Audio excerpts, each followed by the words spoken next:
Salutations à tous, ici c'est encore le frère Mota Boukissane. Donc aujourd'hui, par la permission du Verbe de l'Aube, nous allons encore rentrer dans le livre mystérieux qui est Kalata Dimsi, donc le code révélé de la Bible authentique. Et dans ce rouleau, nous allons encore toucher les propos, les paroles, les enseignements qu'un patriarche, un apôtre majeur de l'Afrique ancestrale a apporté en son époque. Donc ce patriarche, cet apôtre majeur, se nomme Essombé.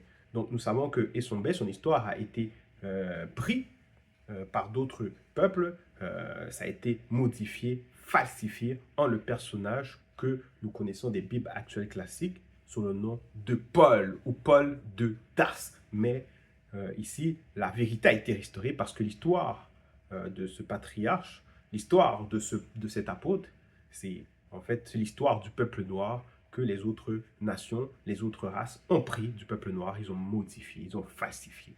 Mais son vrai nom, c'est Essombé. Essombé. Donc le jeune, qui veut dire le jeune. Donc on va aller dans son livre qui est toujours la réconciliation. Donc ici, dans son livre, nous allons aller dans le chapitre 40 du verset 14 à 25. Donc le titre encore de cette exhortation, c'est « Deux fils manifestés avant la non-existence ». Donc à savoir, les deux fils manifestés avant la non-existence, c'est Djoki-Sabé, donc Koudoumani Moula, et le deuxième qui est là en notre époque, qui nous enseigne, qui nous ouvre l'intelligence, qui nous ouvre la voie de la sagesse. Donc, Zulula 100. Donc, les deux fils manifestés avant la non-existence. Donc, Estombe lui-même, qui a pu être, qui a reçu l'être le mouvement justement, dans l'époque de la manifestation du premier, donc Djoki Sabé, lui-même, il a pu justement recevoir cette grâce de connaître justement les deux, donc en particulier le premier. Pas personnellement parce qu'il l'a reçu par ça a été spirituellement, mais il a pu être en contact, non seulement ça, avec les apôtres qui étaient en contact avec Djoki Sabé directement. Donc c'était une grâce. Donc en cela, il a connu Djoki Sabé, il a connu Djoki Sabé spirituellement, il a connu le Verbe de l'Oba. Et étant un apôtre majeur, il a pris part justement à l'œuvre, il a enseigné aussi le peuple à son tour. Et justement ici, dans son livre, il parle du premier et du deuxième. Parce qu'ils sont le grand tout. Donc en cela, il va dire au verset 14. Je veux en effet que vous sachiez combien est grand le combat que moi et Sombé, je soutiens pour vous, afin qu'ils aient le cœur, donc la conscience du cœur, rempli de consolation. Donc ici, Essombé lui fait comprendre un message au peuple à qui il est en train d'adresser ce message. Et il fait comprendre qu'il est dans un grand combat. Il est dans un grand combat. Et c'est quoi ce combat? C'est quoi ce combat dans lequel il est? Parce que de par les enseignements qu'il est en train d'apporter, de par son élévation spirituelle, nous savons que nous n'avons pas à affronter la chair et le sang physiquement. Parce que derrière chaque chose, il y a un esprit. Derrière les raisonnements que l'on peut avoir, il y a un esprit. Donc, quand deux personnes sont en train de, on va dire, argumenter, ben, c'est justement les enseignements qu'il a reçus qui est en train de combattre. Qui est en train de combattre. Et nous savons que qu'est-ce qui régit le monde? Ce sont justement les idées. Ce sont les mauvaises, on va dire, ce sont soit les mauvaises doctrines ou les bonnes doctrines. Les bonnes doctrines, c'est dans la loi, c'est dans les lois naturelles. Mais nous savons qu'il y a les mauvaises doctrines qui cherchent à dénaturer ces lois-là, qui cherchent à, on va dire, extirper ces lois-là dans l'homme.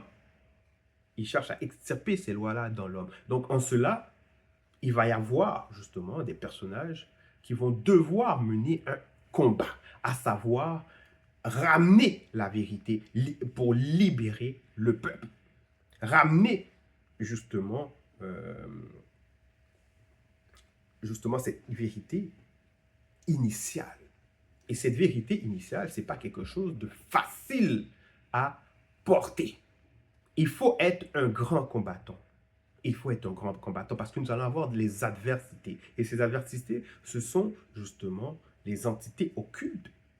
Parce qu'il y a divers entités occultes. Il y a déjà Satan, le maudit Mabobé. Ensuite, il y a les anges, que ce soit du premier, du deuxième ordre. Et après ça, il y a les progénitures de, des anges, donc des Bamuloloma du troisième ordre, qui sont les démons et les démons. Et eux autres, ils agissent dans l'invisible du visible. Ils agissent dans l'invisible du visible. Donc, en fonction de l'ouverture qu'une personne va avoir par rapport à ses désirs, par rapport à ses idées, il va être inspiré. Il va être inspiré et ces inspirations viennent par des idées, ça vient par une pensée, ça vient par, on va dire, un sentiment intense, des émotions fortes. Donc, en cela, Essombe, quand il va confronter, que ce soit une personne, quand il va confronter certains événements de la vie, il faut qu'il rectifie ces choses-là. Il faut que, justement, ces faux raisonnements puissent être détruits. Et en cela, justement, c'est un grand combat qu'il doit mener. Un très grand combat. Fait que pour plusieurs personnes qui peuvent regarder et voir ces apôtres agir, ils peuvent dire, mais ils font juste que parler. Mais non, il ne faut pas que juste que parler. Ils mènent un combat spirituel, un combat intellectuel, un combat justement aussi émotionnel. Et en même temps, puisqu'ils agissent dans le physique, dans le visible, donc s'il y a aussi un combat physique, parce qu'ils doivent soumettre leur corps, que ce soit leur désir, à justement aux lois issues du verbe de Loba. Ils doivent tenir leurs trois êtres dans l'obéissance des lois. Donc il y a un combat qui doit mener. Et ce combat, c'est déjà être un exemple pour le peuple, mais aussi détruire les faux raisonnements, détruire les fausses idéologies. Donc, voilà. Donc, c'est en cela que ici, Essombe, il dit combien grand est le combat que moi, Essombe, je soutiens pour vous afin qu'il ait le cœur rempli de consolation. De consolation. Donc, ici, consolation, c'est l'action de consoler. C'est l'action de consoler. Parce que certaines personnes peuvent sentir, face à l'adversité, face à une situation, qu'ils sont tout seuls. Qu'ils sont tout seuls, qu'ils sont les seuls à vivre cette situation. Alors que, en réalité, il y a d'autres personnes qui ont déjà affronté ces situations et qui sont beaucoup plus loin, qui ont la solution. Et c'est en cela que, ici, Essombe fait comprendre qu'il mène ce combat, justement, pour nous, pour vous, afin qu'ils aient le cœur rempli de consolation. Qu'ils soient unis dans l'amour. Parce qu'une fois, quand tu sais que tu n'es pas seul dans une situation, dans une circonstance, qu'il y a d'autres personnes qui ont passé à travers ces situations avant toi et qui ont pu réussir, on ne va pas se sentir seul déjà, mais il va avoir cet amour qui peut se dégager. Déjà, quand tu sais que la personne a passé cette adversité, puis qu'il te donne cette parole, cette connaissance, il y a cet amour. Tu apprécies cette parole. Donc, c'est en cela qu'elle dit qu'ils soient unis dans l'amour. Dans l'amour. Parce qu'il y a d'autres personnes qui peuvent avoir des soupçons, des fausses pensées en disant comme ça, ah, il me méprise et puis tout ça. Non. Non. Donc, pour qu'ils soient unis dans l'amour et enrichis d'une pleine connaissance. Enrichis. Donc, comment ils vont être enrichis?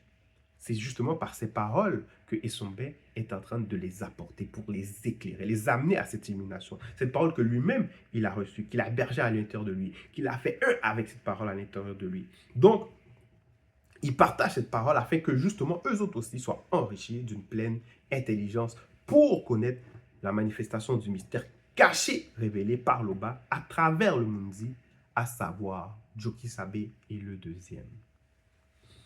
Donc, mystère dans lequel sont cachés tous les trésors de la sagesse. Donc, trésor avec un S majuscule et sagesse avec un S majuscule. Parce que nous savons, ce sont des entités qui sont derrière ces choses-là. Donc, et de la science interdit. Et de la science interdit. Je dis cela afin que personne ne vous trompe par des discours séduisants. Parce qu'il peut y avoir des personnes qui vont venir avec des discours séduisants, des discours qui semblent beaux, qui semblent tellement scientifiques. Dans le monde dans lequel l'on vit, c'est ça, des discours qui semblent scientifiques. Donc, ils vont être là, il y en a qui vont vouloir avancer des discours par rapport à la théorie de l'évolution pour dire que voilà, l'homme vient du singe, il y a eu l'évolution, qu'on est toute la même race, que voilà, que chacun a évolué, ainsi de suite. Ils vont venir avec des discours. Et quand quelqu'un va écouter ces discours, il va dire, mais attends, c'est vrai. Mais s'il rentre dans la science, s'il rentre dans la science véritable qui est issue du verbe de Loba, il va voir que depuis la chute, il y a eu des chutes et des chutes et des chutes. Donc, en fait, compte, toutes les mutations que certaines personnes vont dire qu'il peut y avoir, parce que l'évolution, ça veut dire quoi? Qu'il y a eu une évolution. C'est dans une pente vers le haut. Mais quand on regarde toutes ces mutations, on voit que c'est pas une évolution, c'est une désévolution. C'est une désévolution. Donc l'homme régresse. À chaque fois que les temps passent, il régresse. Là, d'autres personnes peuvent dire, non, mais attends, là, on est à l'apogée de la technologie. Regardez tout ce qu'on est capable de faire. Nous avons des robots qui fonctionnent, qui réfléchissent de eux-mêmes. Nous avons les AI. Nous avons, voilà, telle affaire. Mais ça, c'est un manque total de science. C'est un manque total de savoir à l'histoire ancestrale. Parce que quand ils prennent, si vous prenez le temps de réfléchir et de faire le nécessaire, de vous instruire, de vous éduquer par rapport à l'histoire du peuple noir, on verra qu'il y avait d'autres formes de technologie qui existaient dans l'époque ancestrale et que les autres peuples sont allés à Ouassé, donc en Afrique, se sourcer par rapport à cette connaissance. Et c'est par cette connaissance-là que là maintenant, ils vont s'attribuer cela, ils vont vouloir les mettre aux anciens grecs, etc. Et ils vont dire que voilà, ils ont atteint l'illumination et que là maintenant, des années après, ils ont atteint l'apogée, donc la science. Et même, ils vont aller au-delà même de cela pour aller mentir, pour dire qu'ils sont allés même sur la Lune, alors que c'est un mensonge. Donc voilà. Ça, ce sont des discours séduisants. Mais ici, Essombe dit, je vous dis cela afin que personne ne vous trompe par des discours séduisants. Par des discours séduisants. Parce que quelqu'un qui est assidu, qui est assis dans les enseignements, qui est assis dans la vérité, il ne va pas prendre par ces discours séduisants. Ces paroles, les personnes vont utiliser des vocabulaires, des propos. Ils vont mettre un nom sur une situation et puis ils vont l'utiliser. Et là, la personne va dire, mais c'est quoi ça? Mais non, c'est juste un nom. Cherche à comprendre même c'est quoi ce mécanisme. Mais souvent, ils vont vouloir expliquer un mécanisme, mais déjà, des fois, c'est des mécanismes qui sont faux. Mais la question, c'est qui est à l'origine de tout cela, de ces mécanismes? Donc, ce sont des discours séduisants. Parce qu'il n'y a pas d'effet sans cause. Une maison ne se construira pas d'elle-même. Ça, c'est le principe, c'est le béaba des choses. Une voiture ne va pas se construire d'elle-même. Donc, de la même façon, la nature, tout ce qui existe ne va pas se construire d'elle-même. Peu importe les théories qu'une personne peut venir avec la théorie de l'évolution, mais ça ne tient pas debout. Ce sont des discours séduisants, mais qui n'ont pas de substance en eux-mêmes. Donc, c'est pour ça, là, on continue et on dit, ainsi donc, comme vous avez reçu le message de Joki Sabe, marchez selon le message. Donc, le message de Joki Sabe ne s'attarde pas que à qui est derrière la création. Que ce soit, parce que là, nous avons les différentes formes et croyances qui vont dire que c'est Dieu, que c'est l'Éternel, Yahvé, Adonai, qui est le créateur, alors que c'est faux. C'est l'Oba seul, qui est hors de toute chose, hors de toute notion, de toute réalité. Mais ici, justement, il n'y a pas juste question de savoir qui est le vrai créateur, mais de savoir la vérité, de connaître la vérité. Qu'il n'y a pas qu'un seul Christ, un seul Christ manifesté. On va dire que l'Oba, en fait, n'a pas un seul fils. mais qu'il y en a deux. Il y en a deux. Il y en a toujours eu deux. Ils étaient avant, ils sont et ils seront. Ils sont avant toute chose de cette réalité du visible et même spirituelle. Ils sont hors de toute notion, hors des réalités. Ils sont le grand tout. Donc, quand dans les fausses versions, on entend parler ils disent que le faux Christ, justement, JC, il va avoir le consolateur, mais ça, c'est issu des falsifications. Mais ici, c'est parce qu'il parlait du vrai, du deuxième qui allait venir, cet esprit de vérité. Donc, le deuxième qui allait venir à son époque, qui est notre époque, pour restaurer cette vérité. Et encore, cette vérité, c'est quoi? C'est à savoir que le vrai Christ, c'était un noir. Donc, le deuxième, c'est pour cela que le deuxième, c'est un noir. Les patriarches, les matriarches, ce sont des noirs. Les apôtres, ce sont des noirs. Donc, c'est à savoir aussi les lois véritables. C'est-à-dire, c'est pas une question de... On te donne une gifle et puis tu dois donner l'autre joue. Ou d'approuver l'esclavage, comme on voit dans les fausses versions des Bibles. D'approuver des hérésies. On va entendre... Non, il y a des lois. Il y a des vraies lois. Ou bien on va entendre des affaires de sacrifice animal, de présenter des offrandes. Tout ça, c'est occulte. Donc ici, ça dit ainsi donc, comme vous avez reçu le message de Jokishabi, marchez selon le message. Marchez selon le message. Donc ce message-là, ça touche tous les aspects. Mais maintenant, quand il dit marcher selon le message, parce qu'il ne faut pas juste écouter, il faut agir. Il faut la foi et les œuvres. Donc, marcher selon le message, étant enraciné, fondé en lui. Étant enraciné, fondé en lui. Et affermi par la foi, d'après les instructions que vous ont été données, et abondé en action de grâce. Action de grâce. Action de grâce, c'est remerciement. Parce que cette grâce que nous avons reçue, nous ne l'avons pas reçue de nous-mêmes. C'est une grâce manifestée. De l'Oba.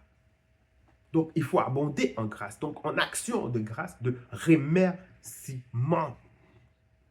Remerciement. Remerciement. Et il y a plusieurs façons d'abonder dans ce sens. Il y a plusieurs façons d'abonder dans ce sens. Que ce soit par rapport au deuxième qui est en notre époque, mais que ce soit aussi dans plusieurs autres aspects. Ça dit, prenez garde que personne ne fasse de vous sa proie par la philosophie. Philosophie. Donc, en parenthèse, on donne des détails, on donne la précision quand on parle de philosophie. Donc, acceptation de la conscience à la rénonciation de la sagesse issue du verbe de l'Oba. Son acceptation de la conscience à la renonciation de la sagesse issue du verbe de l'Oba. Donc, quand on nous enseigne la philosophie dans les écoles, c'est à se poser des questions. C'est quelle sorte de philosophie? C'est quelle sorte de philosophie? Donc, on va entendre les Platon, les Socrates. C'est quelle sorte de philosophie? Ah, il faut savoir. Donc ici, ça nous dit, prenez garde que personne ne fasse de vous sa proie par la philosophie et par une vaine tromperie, s'appuyant sur la tradition des hommes. Sur la tradition des hommes. Parce que nous savons que la philosophie, elle ne vient pas des Grecs. Nous savons qu'eux, ils sont partis prendre leur connaissance en Afrique ancestrale. Mais, dans cet endroit, ils sont allés prendre leur connaissance, qui est l'Égypte, donc Djenné, ce peuple-là a été séduit pendant un temps. Quand on écoute l'enseignement, l'histoire qui est annoncée par le deuxième, on se rend compte que ce peuple, ils ont été séduits, c'était des non-initiés. Ils faisaient de la haute sorcellerie. Donc ici, c'est pour ça que ça dit, et par une vaine tromperie, s'appuyant sur la tradition des hommes. Parce que quand les autres, ils ont commencé à faire ces actions, plus tard, d'autres générations embrassent ces actions-là, donc ça devient des traditions. des traditions. Donc, en s'appuyant sur les traditions des hommes, sur les rudiments du visible et non sur Jokisabe et le deuxième. Parce que le Jokisabe et le deuxième, c'est le grand tout, c'est la vérité. Quand on s'appuie sur la vérité, c'est qu'on s'appuie sur Jokisabe et sur le deuxième. Ça dit ici encore au verset 19, car en eux habite corporellement toute la plénitude de ce qui est supérieur. Supérieur, avec un S majuscule, à tout ce que les non-initiés blancs et les sans-mêlés, dans leurs croyances et religions, nommeront Dieu, divinité, Seigneur ou Créateur avec un C minuscule. Donc en eux, en Jokisabe et le au deuxième, habite corporellement toute la plénitude de ce qui est supérieur. Supérieur, donc au-delà. À tout ce que les non-initiés blancs et les sans-mêlés, dans leurs croyances et religions, nommeront Dieu, divinité, Seigneur ou Créateur. Ah oui. Donc, ils sont supérieurs à ça. Donc, imaginez l'importance de ces personnages. Ainsi que tout autre attribut ou qualification. Vous avez tout pleinement en eux, qui sont chefs de toute domination, avec un D majuscule, et de toute autorité. Donc, les entités du grand ordre des choses, le grand ordre des choses, ils sont supérieurs. Alors que c'est même ces entités du grand ordre des choses sont supérieures à ces dieux des religions, à Dieu, à la divinité, Seigneur. Donc, maintenant on parle du premier et du deuxième qui sont encore au-delà de toute domination et de toute autorité. Donc, ça dit encore, et c'est en eux que vous avez été circoncis spirituellement d'une autre circoncision que la main n'a pas faite. C'est pour ça qu'on dit spirituellement. Spirituellement. Donc, cette circoncision, elle est spirituelle. Elle touche l'esprit. C'est pour ça qu'on dit spirituellement. Nous savons que la circoncision, c'est quoi? C'est l'action d'enlever ce bout de peau que l'homme il peut avoir. Mais nous savons que derrière ça, il y a aussi la propreté. Il y a la propreté. Quand un homme se fait circoncire, il y a la propreté. Voilà. Donc ici, c'est une propreté spirituelle dans l'action de marcher selon la vérité. Marcher selon l'ordre établi. Donc ici, ça dit, mais de la circoncision de Jokisabe et du deuxième, qui consiste dans le dépouillement du corps de la chair. Qui consiste dans le dépouillement du corps de la chair. Donc nous qui étions spirituellement morts par nos offenses, il a effacé l'acte dont les ordonnances nous condamnaient et qui subsistait contre nous. Jokisabe l'a vaincu en sa mort physique sur le poteau. Il a dépouillé spirituellement dans la prévie les dominations, maintenant avec un D minuscule. Et là, ça dit quoi en parenthèse? Bamololoma Bungulane. Donc les anges déchus du premier ordre. Et les autorités, toujours avec un A majuscule. Donc on voit la différence du verset 20, où on parlait de toute domination avec un D majuscule et autorité avec un A majuscule. Là maintenant, c'est des A et c'est un D minuscule. Parce qu'on parle ici des anges déchus. Donc, les autorités anges déchus du deuxième ordre. Et les a livrés publiquement en spectacle dans le non visible en triomphant d'elle sur le poteau.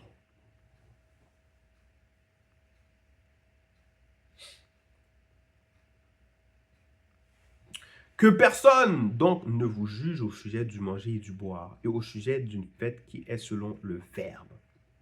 Que personne ne vous juge. Parce qu'il y a beaucoup qui vont essayer de juger, rabaisser, se moquer. Mais non, que personne ne vous juge au sujet du manger et du boire, et au sujet d'une fête qui est selon le Verbe. Parce que nous savons que là, dans l'époque à laquelle l'on vit, toujours, il y a des fausses croyances qui vont interdire de manger peut-être le porc. Et d'autres personnes vont dire, ah, c'est impur. Puis là, quand ils vont savoir qu'on mange le porc, ils vont commencer à, ah, tu manges quelque chose d'impur. Non. Ce qui était pur, c'est les connaissances occultes, les idéologies occultes, les croyances occultes qu'ils ont ingérées. C'est ça qui est occulte. C'est ça qui était pur. Et tu vas voir ces mêmes personnes, ils vont dire on choisit son péché. Il y en a qui vont fumer. Alors ils vont dire c'est pas bon. Il y en a qui vont boire, ils vont dire voilà, il ne faut pas boire, mais ils vont boire. Il y en a d'autres qui ne vont pas boire, mais ils vont fumer. Et ces personnes-là vont pratiquer la polygamie à outrance. Ils vont mépriser les femmes. Ils vont dire qu'il y a des vierges, 70 vierges qui les attendent dans le paradis. Il y en a d'autres encore qui vont venir avec d'autres théories. D'autres théories, ben, ils vont vouloir venir maintenant nous juger sur le manger, sur le boire, ou au sujet d'une fête qui est selon le Verbe. Non. Ici, ils sont bien dit que personne donc ne vous juge au sujet du manger et du boire, ou au sujet d'une fête qui est selon le Verbe. Qu'aucun homme ou femme, sous une apparence d'humilité, parce que c'est ça, ils vont vouloir adopter une apparence d'humilité pour montrer que voilà, ils sont purs, ils sont sages. Ils n'ont rien fait de mal dans leur vie. Donc, sous une apparence d'humilité, qui vous dit qu'ils voient ou parlent avec les entités. Comme ceux, les faux pasteurs qui vont dire Dieu m'a vu. Et ils sont là, ils vont vouloir apparaître. Ou bien ces femmes qui vont être là, vont se dire apôtre. Mais ils mettent des faux cheveux. Ça dit, ne vous dit qu'ils voient et parlent avec les entités. Ne vous ravissent à son gré le prix de la cause. Tandis qu'il s'abandonne à des fausses visions et qu'il est enflé d'un vain orgueil par ses pensées charnelles, sans s'attacher spirituellement à Dieu qui s'habille et au deuxième. Non, mais comment il pourrait même s'attacher spirituellement à Dieu qui s'habille et au deuxième? On le voit à notre époque. Il s'attache quoi? Au faux Christ, JC, qui a les cheveux efféminés. Donc, ici, son ben nous fait comprendre qu'il faut qu'on se méfie de ces personnes-là. Ces personnes qui viennent, Dieu m'a dit. Mais il peut même avoir des personnes qui vont venir et vont dire, l'Oba m'a dit. Mais même depuis quand? Donc, il faut faire attention. Il faut faire attention. Donc, c'était le message. L'Oba, unique créateur, est toujours glorifié.